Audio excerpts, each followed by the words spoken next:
Guys welcome back to my channel. હું છું બીનલ પારેખ. તો આજે છે 20 જૂન અને 2026 બરાબર છે, જેમાં મારો બર્થડે છે, જેમાં અમે 1990માં જન્મ લીધો હતો. ફાઇનલી 37 વર્ષ પૂરા થયા. તો છોકરાઓ સૂઈ ગયા છે અને સાંજના 5:45 થયા છે. બર્થડેના દિવસે આમ તો આપણે સવારમાં તૈયાર થઈને મંદિર જવું જોઈએ, ભગવાનના આશીર્વાદ લેવા જોઈએ, પણ હવે સવારમાં ઉઠવું ગમતું નથી એવું છે. અને ઉઠી બી હતી, વિધિને સ્કૂલે બી મોકલી, વળી પાછી હું સૂઈ ગઈ. વળી પાછી ઉઠીને બધું કામ કર્યું, આમાં એમાં 2-3 વાગી ગયા. અત્યારે છોકરાઓ સૂવે છે અને બસ હવે કપડાંને એવું વાળવાનું છે. તો રિંકેશે કીધું હતું કે હું વહેલા આવીશ, પણ હજુ આવ્યા નથી. 5:45 થઈ ગયા છે. એટલે બર્થડેના દિવસે બી હવે કોઈ નવાઈ નથી, કારણ કે પહેલાં એક ટાઈમ હતો કે આપણે રજા પાડી લેતા હતા અને પહેલેથી 2 દિવસ પહેલાં પ્લાનિંગ કરતા હતા ક્યાં જવું છે, શું કરવું છે. હવે કોઈ એવું એક્સાઇટમેન્ટ નથી, કારણ કે ના રજા પડાય તો સેલરી કટ થઈ જાય, કોઈ બી સારી જગ્યાએ જવામાં પૈસા લાગે. હવે જવાબદારી માથે આવે એટલે બધી વસ્તુનો વિચાર કરવો પડે. બટ કોને એન્જોય કરવું ના ગમે? બધાને ગમે હરવું ફરવું, ખાવું પીવું. પણ હવે જે છે બધા મોશોખ લિમિટમાં કરવા પડે છે, કારણ કે બહુ મોટું અમે લોકોએ જે છે એ ડિસિઝન એક લીધેલું ઘર લેવાનું, કે ભાઈ જીવનમાં મોશોખ તો ચાલુ રહેવાના છે જીવશો ત્યાં સુધી, પણ એક ઉંમર પછી તમે ઘર નહીં બનાવી શકો.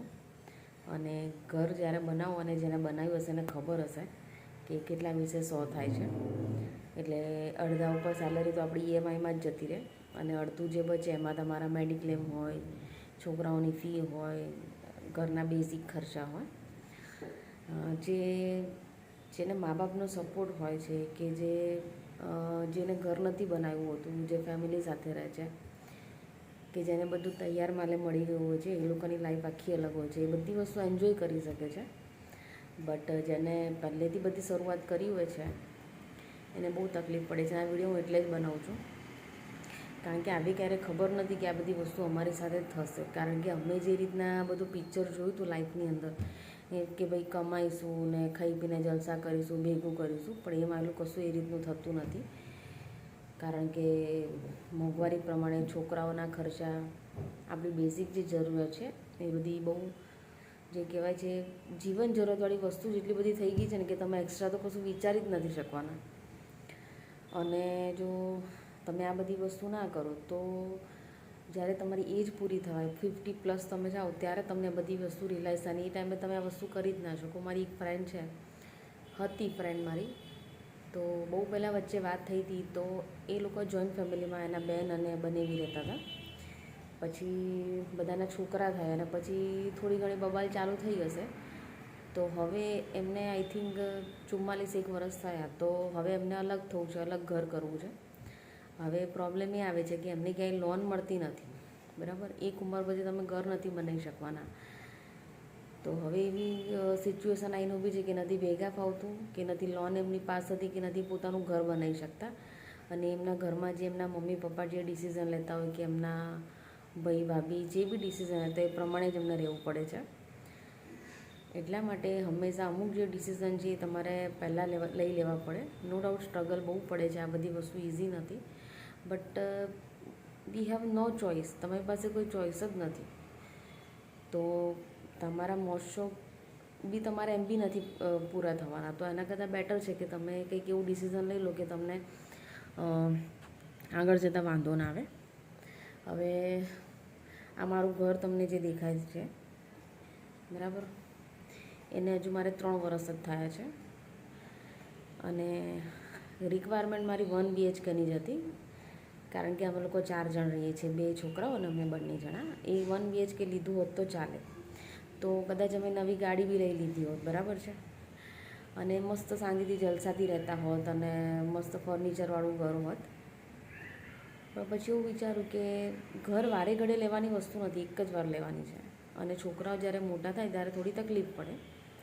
એટલે પછી એવું ડિસિઝન લીધું કે ના ભાઈ ચલો અત્યારે આપણે વ્યવસ્થિત સારું ઘર લઈ લઈએ, સારું ઇન ધ સેન્સ કે મિડલમાં, જે રીતના અમે જોયું હતું એ રીતના તો નહોતું, બટ જે કહેવાય નહીં વધારે નહીં ઓછું એ રીતના. એટલે ભગવાનની ઈચ્છા હશે અને મરજી હશે ને બહુ સરસ અમને ઘર મળી ગયું છે એવું બી નથી, બટ હવે લીધું છે એટલે એને સેટ કરવામાં થોડો ટાઈમ લાગે છે.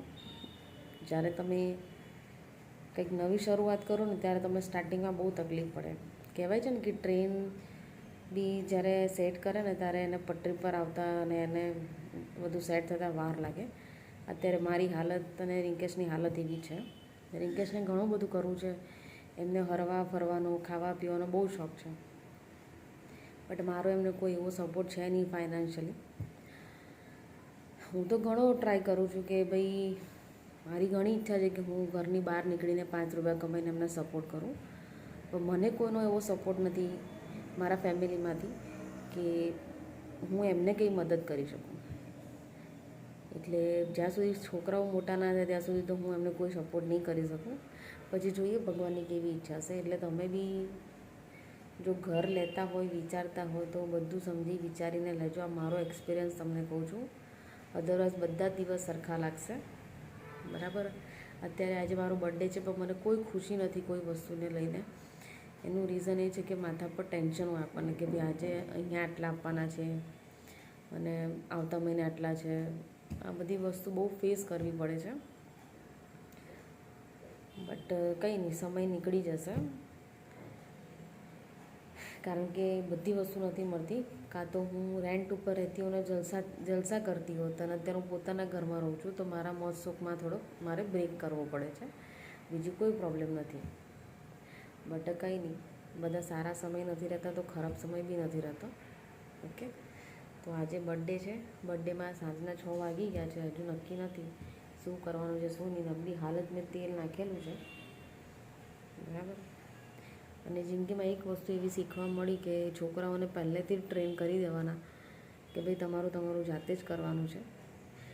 કારણ કે એક એજ પછી એ લોકોને બી આપણે માથે જવાબદારી આપી દઈએ ને તો એ લોકો ના એમની જિંદગી જીવી શકે, ના એ આપણને કોઈ રીતના સપોર્ટ કરી શકે. એટલે પહેલેથી મેન્ટલી પ્રિપેર હોય કોઈ બી વ્યક્તિ કે ના ભાઈ આ તમારે કરવાનું જ છે, તો એને ખબર પડે કે ના ભાઈ મારે હવે કર્યા વગર છૂટકો જ નથી.